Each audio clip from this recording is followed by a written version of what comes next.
Mm-hmm.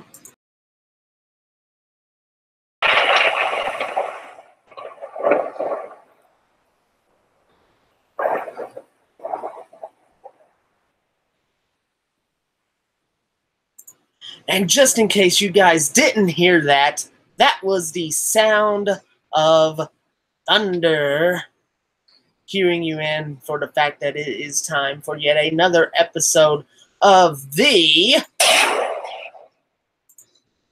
There's a gunshot signifying as well that it is another episode of the Deadly Saints podcast. I am your deadliest host with the most and MVP of it all, Firestar Hart. How is everybody doing tonight? I hope you're doing great. It is time for another weekend review of things that have gone down on WWE's end, and I do apologize for the show lighting ahead of time because it's being a bad boy. I don't know why it's being a bad boy, but hopefully I can get some more bulbs, and it'll once I can, and maybe lamp will kind of help boost it up a bit. It works good for the Twitch streams, but not so good for the podcast stuff. And per request on a couple of you guys, we're doing this live on YouTube via Google Hangouts. And it will, of course, for you that like to listen to it on Spreaker, then yes, it will be uploaded to Spreaker. I plan on doing that hopefully as soon as this is over, because I just want to make sure everything stays up to date. I'm trying to do things as fast as I can. It's not hardly working, and then I got another project that's going on as well that's on the side of things, but you didn't come here for that. You came here for the other stuff, the juicy stuff. So let's get those advertisements right out of the way, folks, so we can get into the festivities of what has gone down. If you are new to the channel, you can, of course, like, comment, share, and subscribe to become part of the Deadly Saints Nation today. Deadly Saints Nation, that is.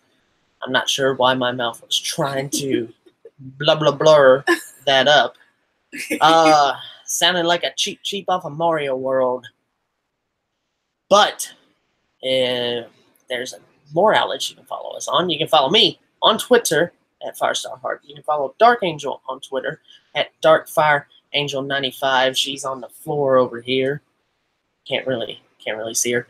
You can also hit us up on Twitch .tv/FirestarHart for all of your live gameplay needs at the moment. Of course, I have all these links in the description box below.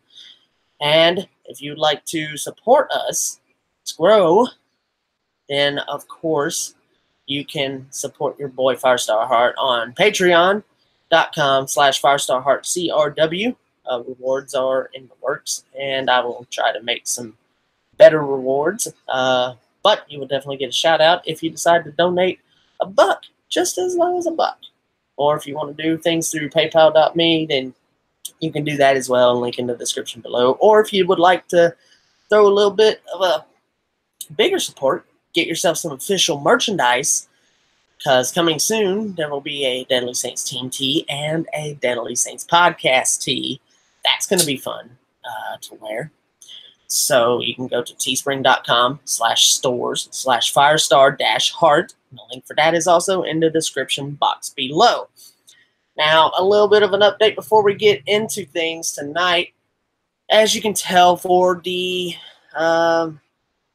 this is almost the third time, maybe. I'm kind of going it alone right now. There's just a bunch of things going on with some of the other team members that were involved or that have been involved in the past few episodes.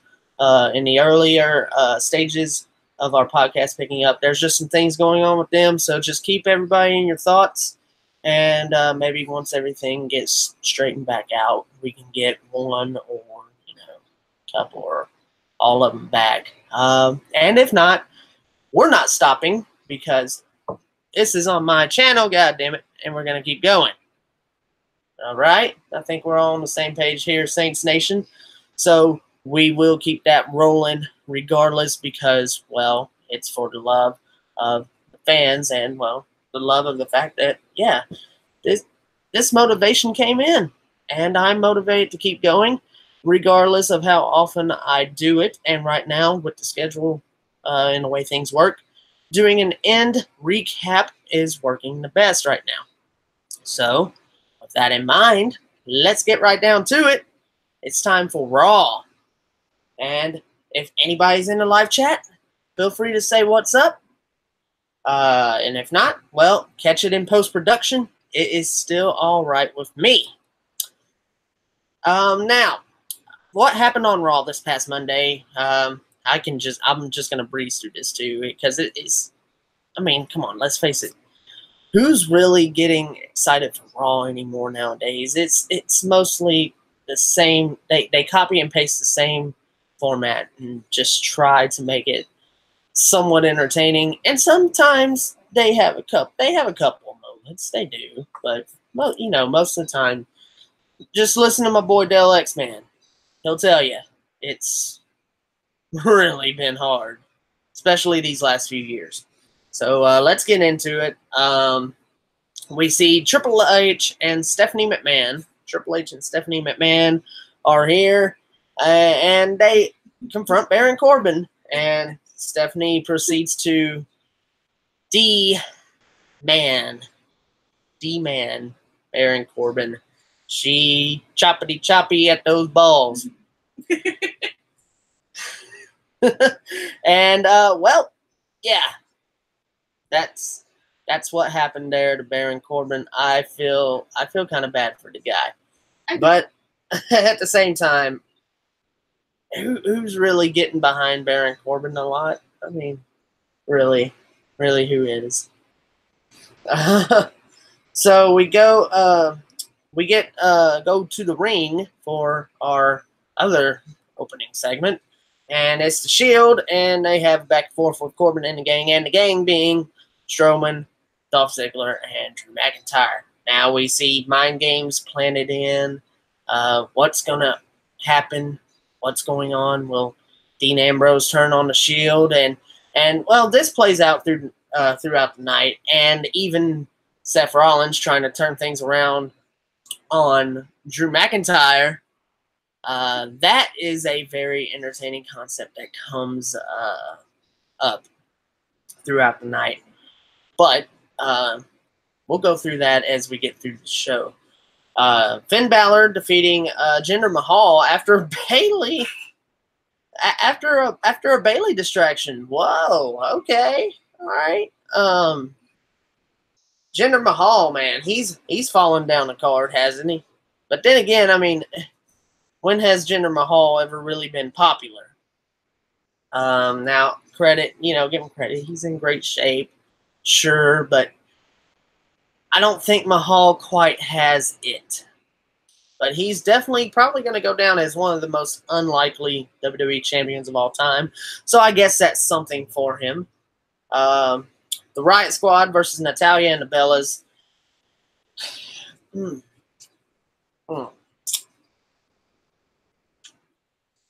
Rant time. Here we go. Rant time. And for those of you who don't know me, yes, I do voices sometimes. So, rant time. There's Cat. Yep. I can voice over Johnny Cat. It's somewhat amateur, but hey, it's alright. So, let's have a little debate with myself. Jesus Christ. Here we go. So, Firestar. Yes, Cat? Do you think it was Brie Bella's fault? Man, I have heard about this shit all week. So, let's get right down to it. Brie Bella done gave Liv Morgan a concussion.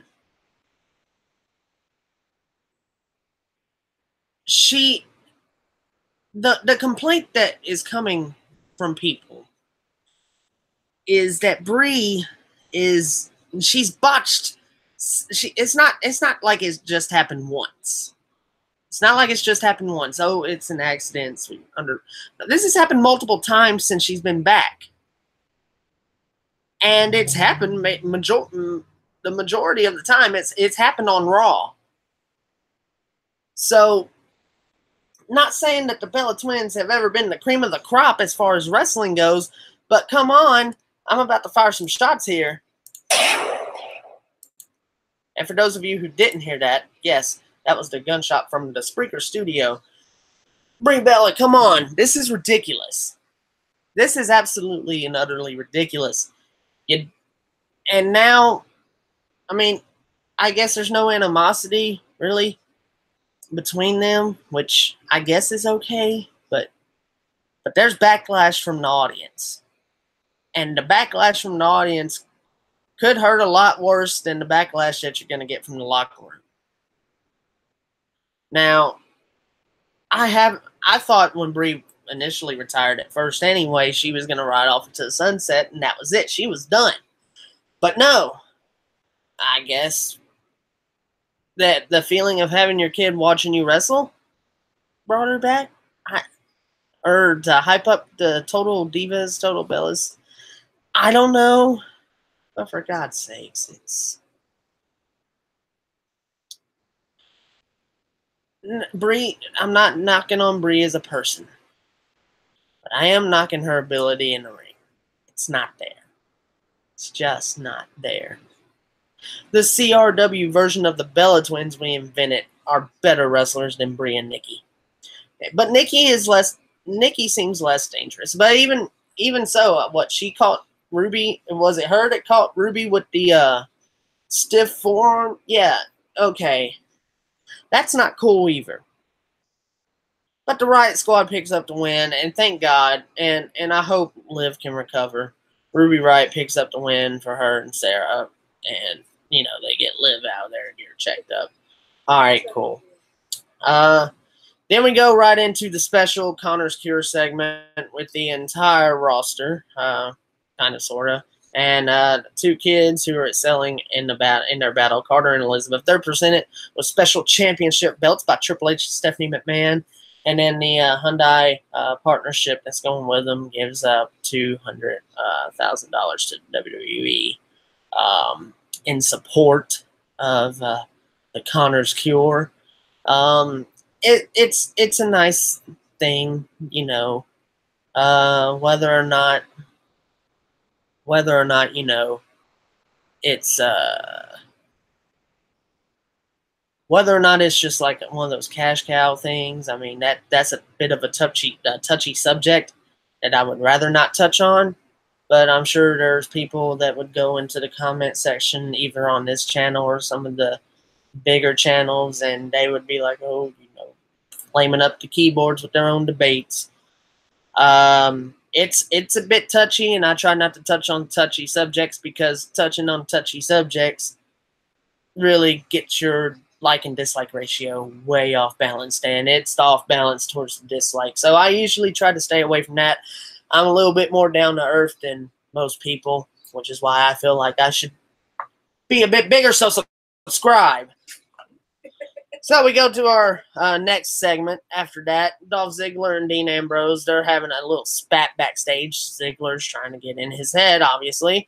And it looks like, you know, Dean Ambrose is paying some attention, but of course Ambrose just getting that smug look on his face. So, you know, excuse me there.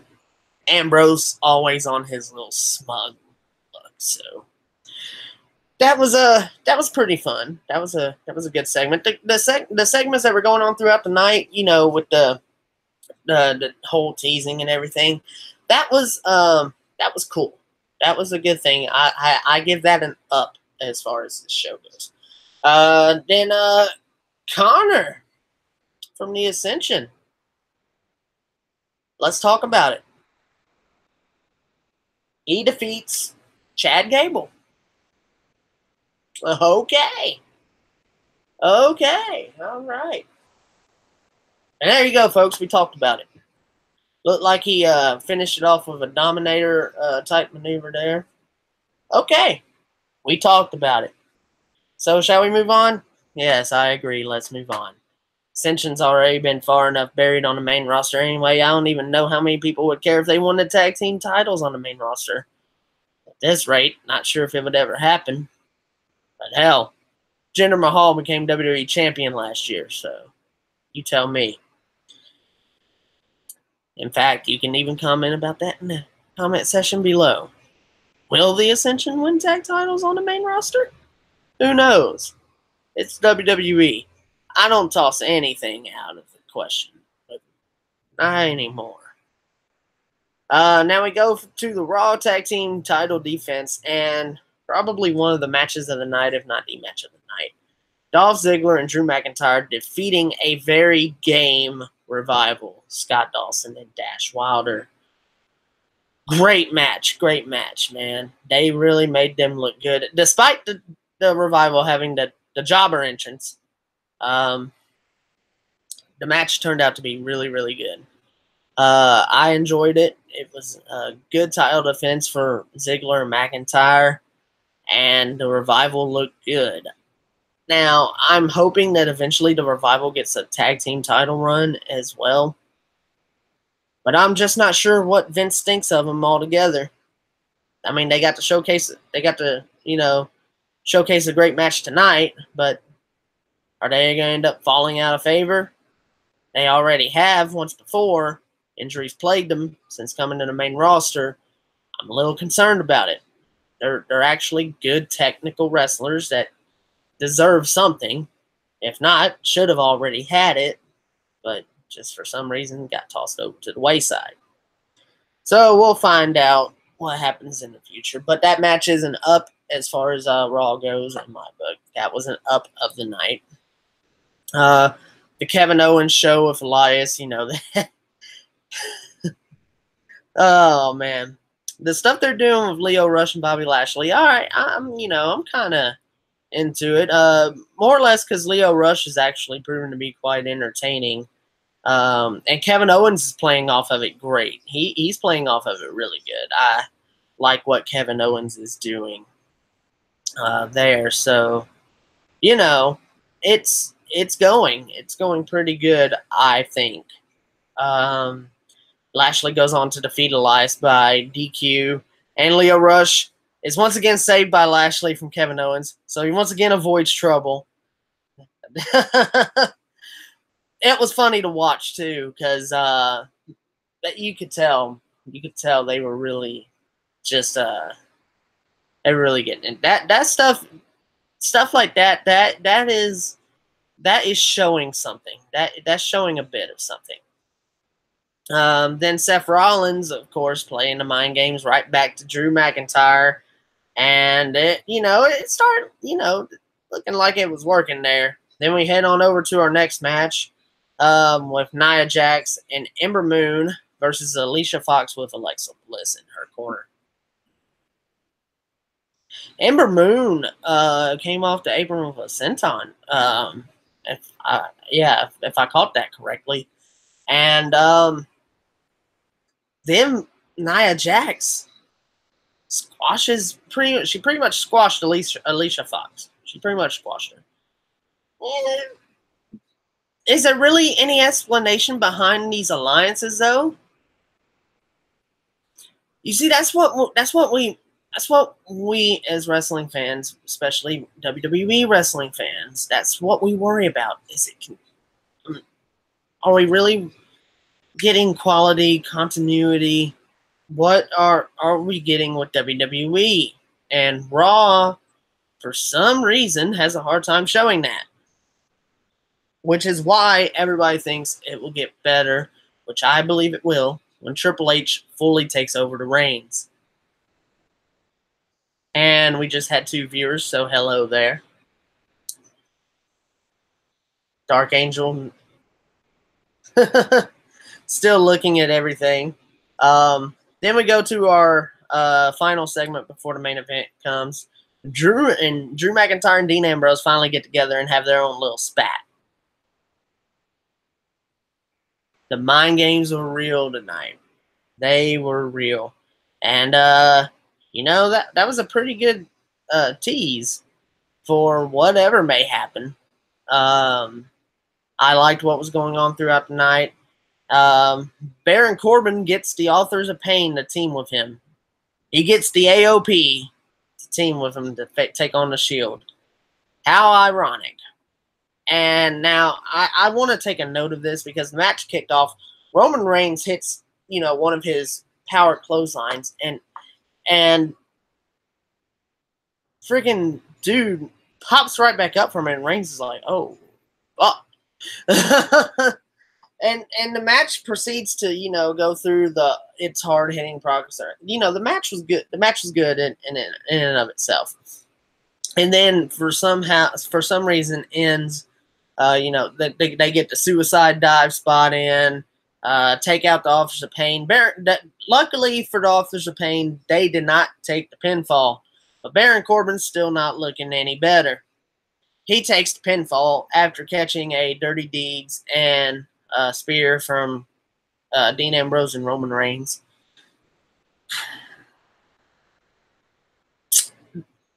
I think Ambrose had that all by himself, but, gotta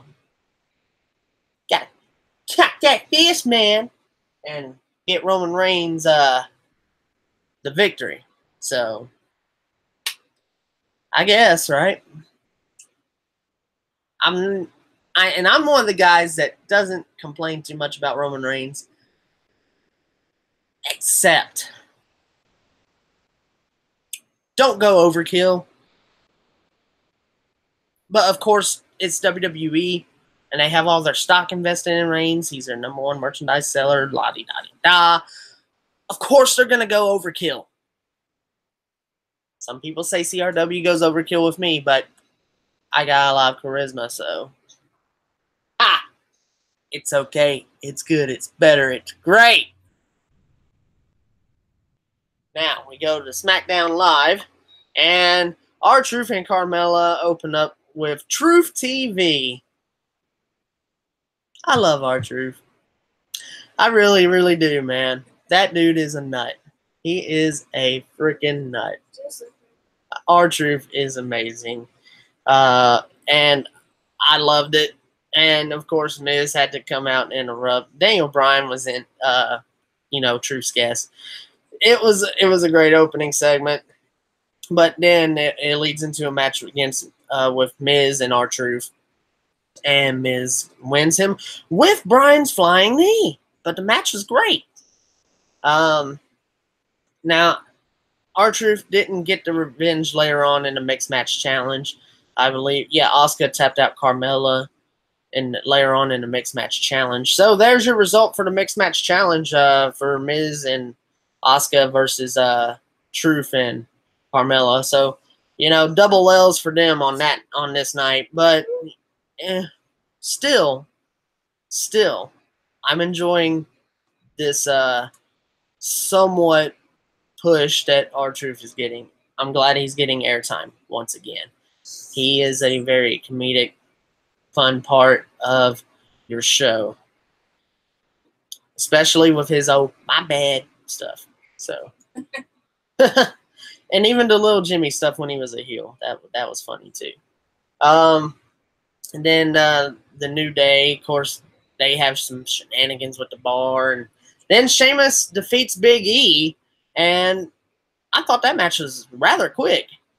But nonetheless, it was good, and Sheamus comes up with the win. New Day, their shenanigans for the last couple weeks have gotten their it's gotten their butts kicked. Or asses. Gotten their asses kicked. And the bar is looking pretty good. I'm wondering if the bar could potentially take those tag titles from the New Day, especially now that Kofi Kingston has already broken the record for longest tag team champion in history.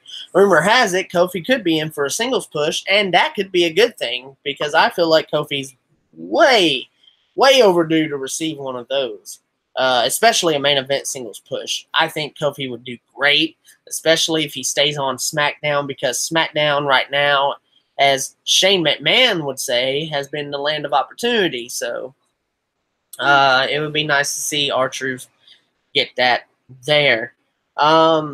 Moving on now, we got AJ Styles, and he tells Paige He's basically only out to destroy Samoa Joe tonight. Nothing to worry about. And then we go Rusev wanting answers from Aiden English. So we come back from the commercial that takes place after all that. And Aiden English, I might have been wrong about him saying he will just fall into obscurity. He cut a good promo and kept this segment going back and forth really, really good between Rusev and Lana. Yes, Milwaukee, as Dark Angel was saying. You may or may not have heard her down here in the background. I don't know why she's still down here. She could come up here.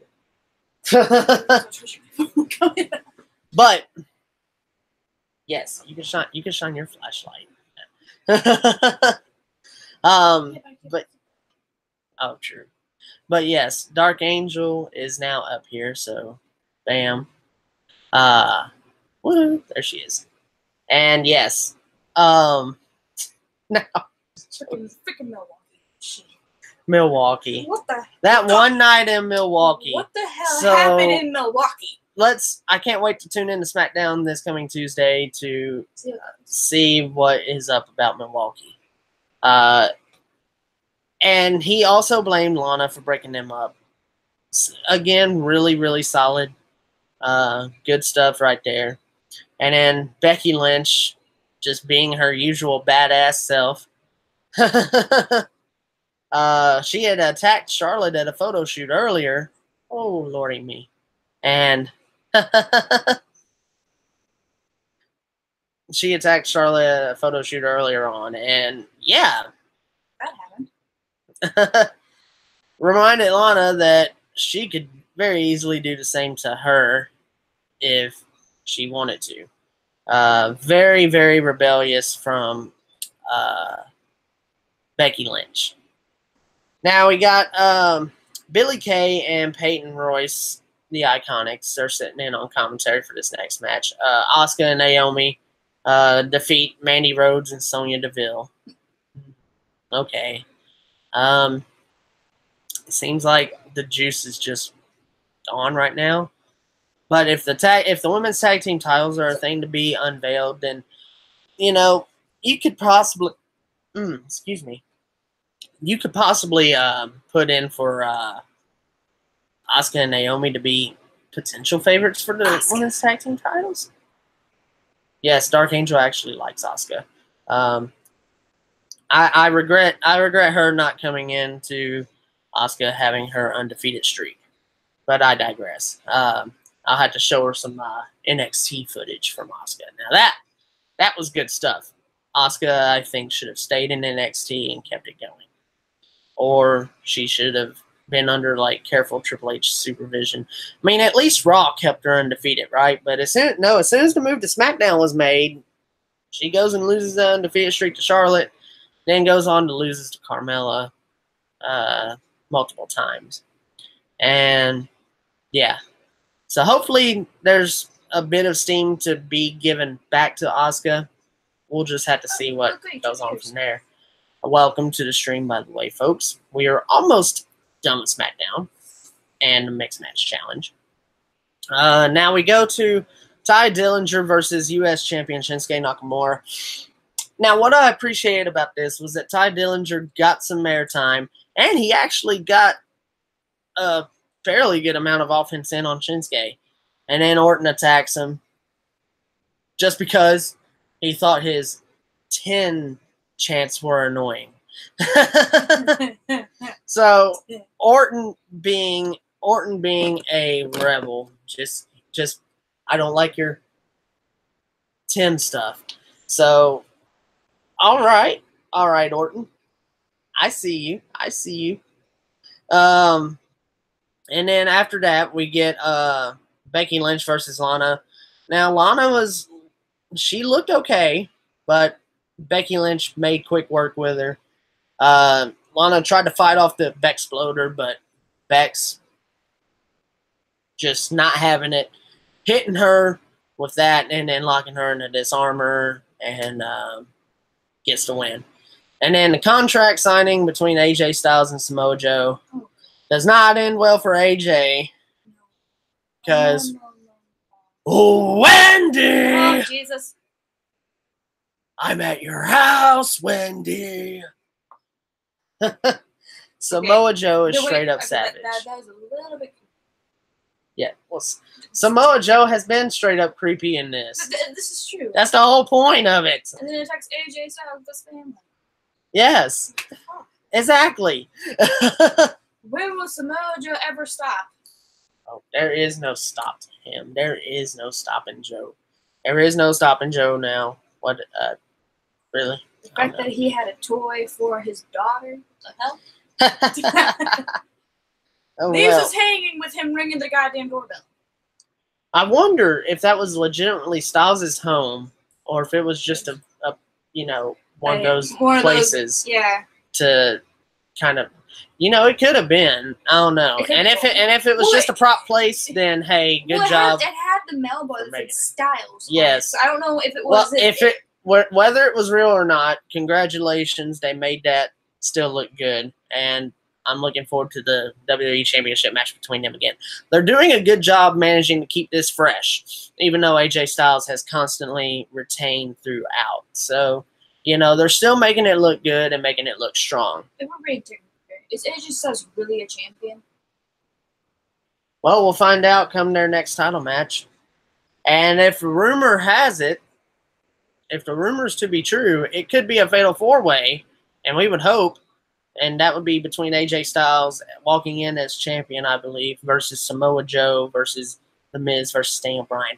That would be awesome to see. That would be awesome. If that rumor is true, then that would be cool as well.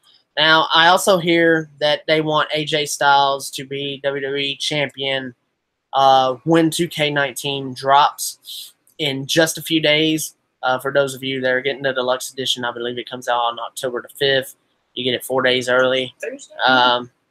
And if you don't, then it comes out on October the 9th. But, of course, people are, some people will get it before day one.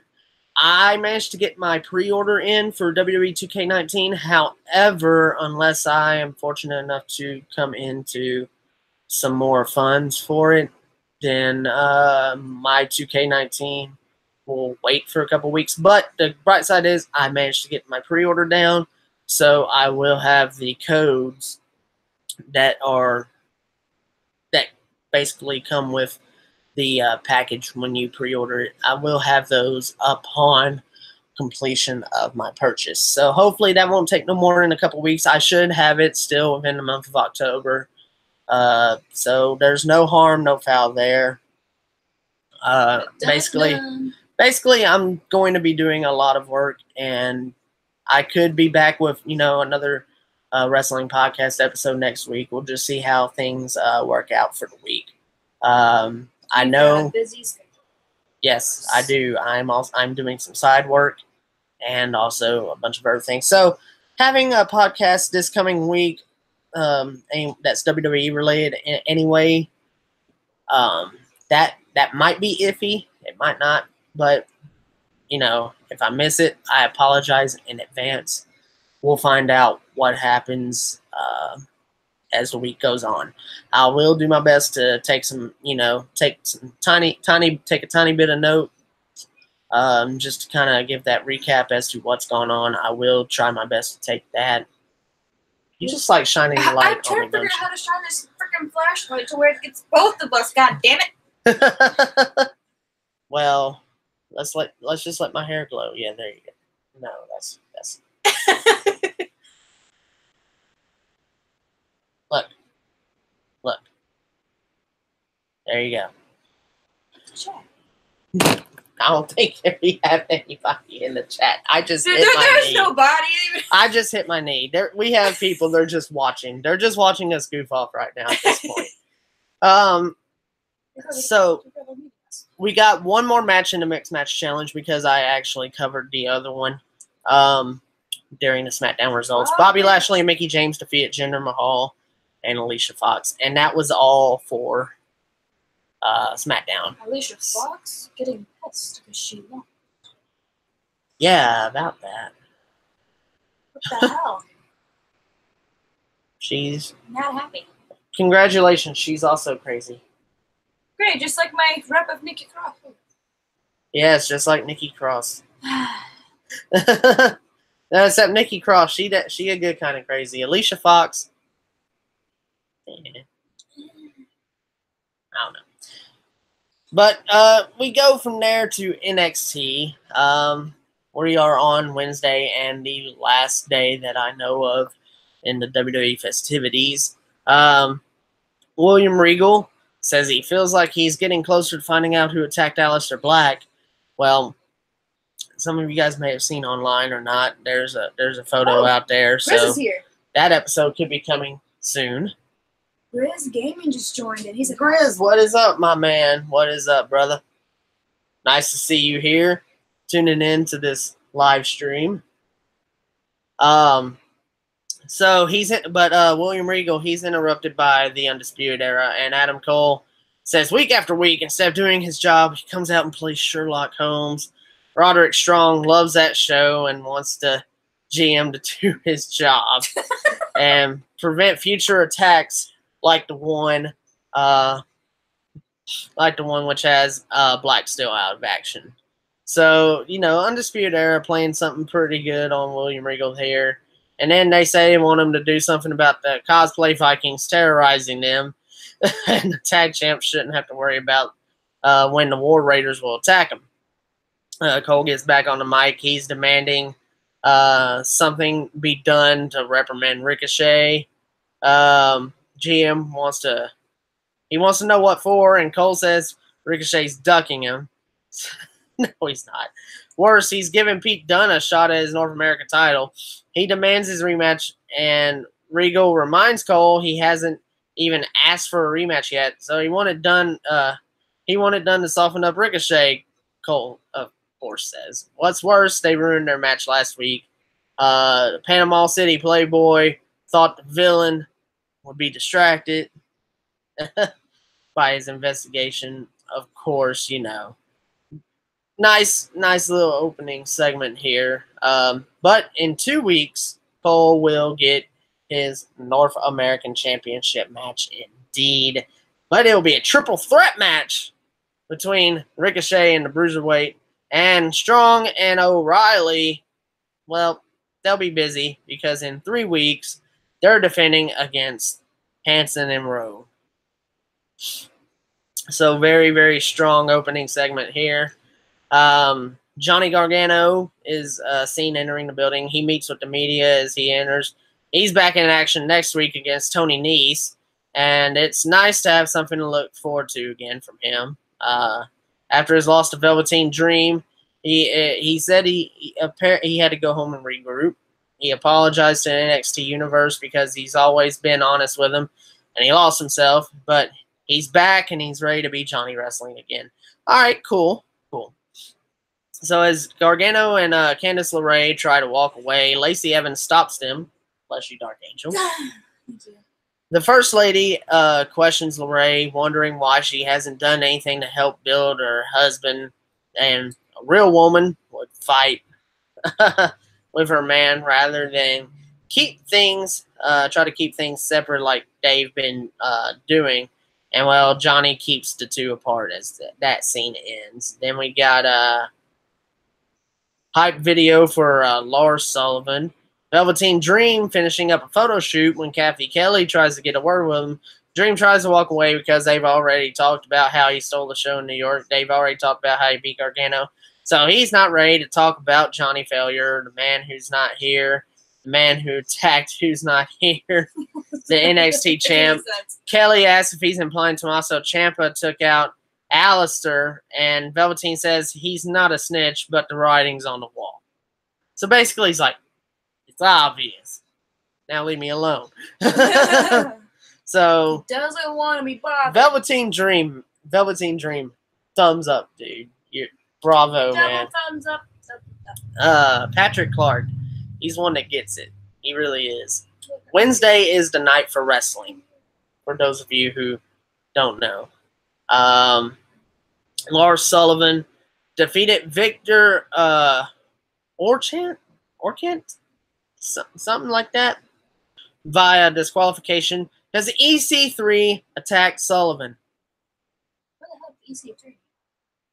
Ethan Carter III. He used to be in TNA, and beforehand he was in WWE as Derek Bateman. Of course, TNA is now Impact Wrestling, and Derek Bateman is now EC3. And EC3, being the more successful gimmick, he was smart and got the rights to the name, so when he came back to NXT, he could be EC3, which is clearly his better character. Anyway, the match went on. Sullivan threw Orkin all around the ring, and then EC3 ran in and delivered a high knee to the back, sending Sullivan out to the other side.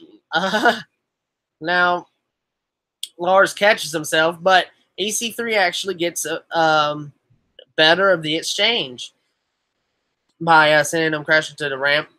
And Sullivan looks pissed, but he actually decides to leave him back down. EC3 rips his shirt off, and he gets pumped up. So EC3 is going to be the face of this feud, which, if anybody hadn't implied, that was going to be obvious. But it looks like now we actually have our feud, and our feud for EC3. Regal back to the office. He's asked about the investigation. Nikki Cross leaves his office, but he wants to know what she was doing in there. Cross needs to play again. She needs to play with Bianca again. Okay. And the GM says he'll take it into consideration, and Nikki leaves out once again, saying, I know. Jesus. The interviewer asks if she's talking about who attacked Black, and Regal says she could be talking about the Loch Ness Monster. No one knows what Nikki knows. That's my rep, folks. I don't know why she's cuckoo. Fans of E-Fed, yes, her rep is Nikki Cross. I should show you her character on the game. Her character doesn't even look half insane on the video games. But if you guys tune into those Twitch streams, you'll get to see her character on the games. And you'll get to see my character in my career mode. Which, by the way, 2K19 news, I will be streaming my career mode on WWE 2K19. And I don't care about Rock Band, don't care about what's going on in Rivals. I'm going to be all over that. But, of course, it's Rock Band. We'll probably have to sprinkle Rivals in between. We'll just see what happens. Well, I mean, we can't get DLC right now for Rock Band anyway, so I'm kind of just... We still got a few weeks. We still got We might. Are we even promoted right now? Well, it's kind of hard to be promoted when you don't get the DLC. Really, Eyelash. It's kind of hard to get promoted on Rock Band Rivals when you can't really get the DLC, and there's only one Spotlight song you can play, and playing just one part, either Spotlights or Experience, as the weeks go on, it's harder to do. So there's you a tad bit of Rock Band news there, folks. You are so random. Have you met me? The Mighty defeat the Street Profits via pinfall. Thorne pinned Ford. Good match here. Great stuff. Great back and forth action. And Thorne actually, the match ends when Thorne bridges into a cover as Miller holds Dawkins' ankles on the apron. Good match between these two teams. I'm really loving how they're starting to build up other contenders already, even though they have their championship scene in the books.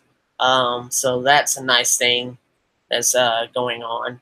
And then Kairi Sane defeating Vanessa Bourne with the insane elbow. More good stuff. That is awesome. NXT still proving to be the superior brand out of the shows that happened during the week. Raw, SmackDown, NXT. NXT still proving vastly superior. Shayna gets into another little segment with Kairi Sane, and then she promises to drown Kairi, drop Anchor on the Reign take back her title. So we'll see what happens when they clash again for the NXT Women's Championship. And yes, the rematch I believe will be taking place at Evolution. So that's going to be a fun thing to see. Then we got Tucker Knight helping his partner get ready for the main event. We got a faceless interviewer guy asking Keith Lee what's next. He says he's 2-0, and the Limitless One needs gold to become who he is. Lee walks into a hair prep session for Kona Reeves, and the finest big times him, ignoring an offered handshake, and says Lee needs to wait until he's done before barging in. Keith teases him about having the finest losing streak in NXT and offers to face him in the ring so Kona can bask in his glory. Keith Lee owned that dude in this, and I'm pretty sure Kona's gonna be the next one to lose to Keith Lee. Keith Lee, very, very great competitor. I have seen some of his stuff, and I've seen him since he's debuted in NXT on the tapings, and this dude is a beast. So I'm definitely sure Keith Lee will have some gold in the future. Now we get it's going up. Is it going up? It sure goes up. Next week we have next week we actually get news that we'll have the Forgotten Sons in action, and EC3 will take on Lars Sullivan. Tommaso Ciampa defeats Otis Dazovic via pinfall after a pair of draping DDTs. And man, with Dozer out there alone, like a good and dumb babyface. No, man. Just this match. But great stuff from Tommaso Ciampa. Great match still. Good stuff out there in the ring.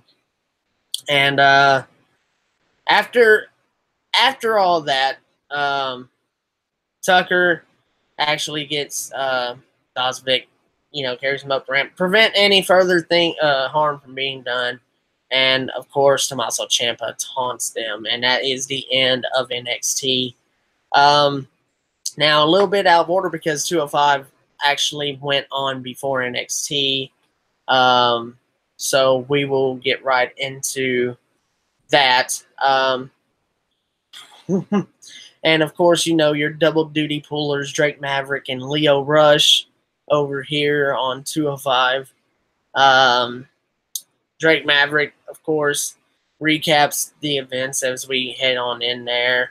And then Lio Rush actually does compete this time on 205 and defeats Noam Dar with a frog splash. And throughout the match, I believe the crowd started turning on Noam Dar a bit.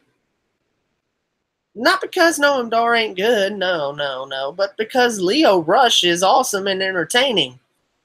So, I'm wondering, because Lio Rush is obviously a face on Raw, so I'm starting to wonder if they're slowly planting the seeds for him to become a face on 205. And if that happens, of course, we have Drake Maverick being a heel manager to the AOP on Raw, and he's a face GM on 205. Could Drake Maverick become a heel manager figure? I don't know. It might not amount to anything because Drake Maverick's just, GM. I don't know. I'm probably looking too much into it. But I think Lio Rush could end up becoming a good guy. That's almost a certainty. Unless WWE's just insistent. And they could be. Who knows? Our next match. Wait. We got a segment. We got the segment beforehand. Yeah, I'm actually reading my notes because my memory's been fogged up throughout the week. So just go with me here. DM sit down. They starting with the GM touting Cedric and Buddy's credentials. Alexander says he won their last match because of his pride in representing the brand. Murphy says the champ keeps talking about pride without mentioning all of Ced's advantages, including having their match happen in North America in front of Alexander's mom. Next weekend, the action will be in Buddy's hometown. The champ starts to call the challenger on his excuses, and that's something that the so-called juggernaut shouldn't need. And Murphy declares he'll win at Super Showdown on October 6th and storm off. He storms off. So, again, there's a card for Crown Jewel coming up. I think Buddy Murphy could get the win here. We'll see what's going down. I think Buddy Murphy could get the win here, and it would be awesome if he did. Brian Kendrick then defeated this guy. Literally, the name is this guy. Okay, that's what we're going with. Via submission, Captain's Hook. Okay, obviously a quick squash here. What the hell? Mustafa Ali does his promo in the locker room.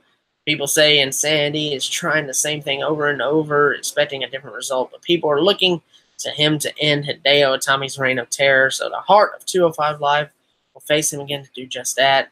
TJP does a selfie promo as well.